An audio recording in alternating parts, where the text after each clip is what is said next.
Ayan, ang pupuntahan naman natin ngayon ang Paradiso de Don Quixote. Dito lang yan matatagpuan sa Maragondon, Cavite. Tara, pasyalan natin.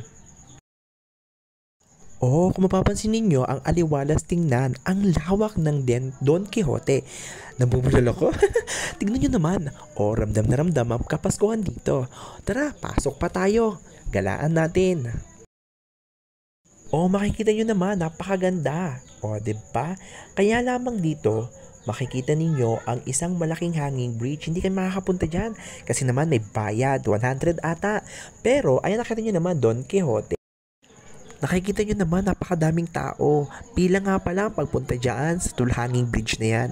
Ito pinagmamalaki ng Don Quixote. Nabubulol talaga ako. O dahil hindi tayo pwedeng umakyat at wala tayong pambayad, dito na muna tayo sa gilid. O nakikita nyo naman kung gaano kaganda ang tulay. Yan ang tinatawag na hanging bridge. So, ito nga pala yung nasa likod nila. Nakikita nyo ba yan? Yan yung may-ari ng Don Quixote. Okay, so di ba nakikita nyo? Ayan, ang laki, ang ganda. Actually, ang Paradiso de Don Quixote na yan, napakalawak niyan. Kaya merong pababayan, kung makikita nyo, ayan o, ang lawak niyan. Hindi lamang siya fit sa matatanda, kundi fit din siya sa mga bata. Kung makikita ninyo, ayan o, may mga pambatang palaruan dyan. Nakakatakot nga lang kasi ang baba niyan ay bangin. Look, oh, napaka taas niya. O kung mapapansin niyo bangin na bangin niya pag bumagsak kayo dyan. Ako, ewan ko na lamang. Yan ang mga pambatang palaruan. Diyan, enjoy na enjoy ang mga bata. Nagpupuntahan sila dyan. So, hindi lang siya pang matanda, pang bata pa.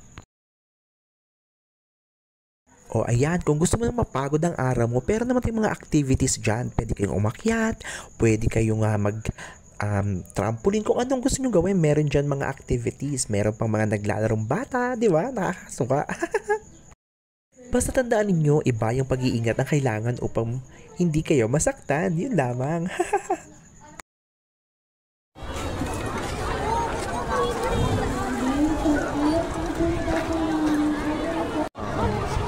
Parang naano talaga.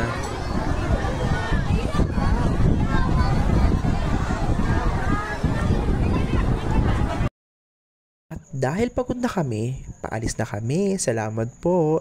Next time, papasukin natin ang buong kabuuan niya ng Don Quixote. Goodbye. Maraming salamat sa panonood. Paalam. Merry Christmas and Happy New Year, everyone. Maraming salamat. Bye-bye.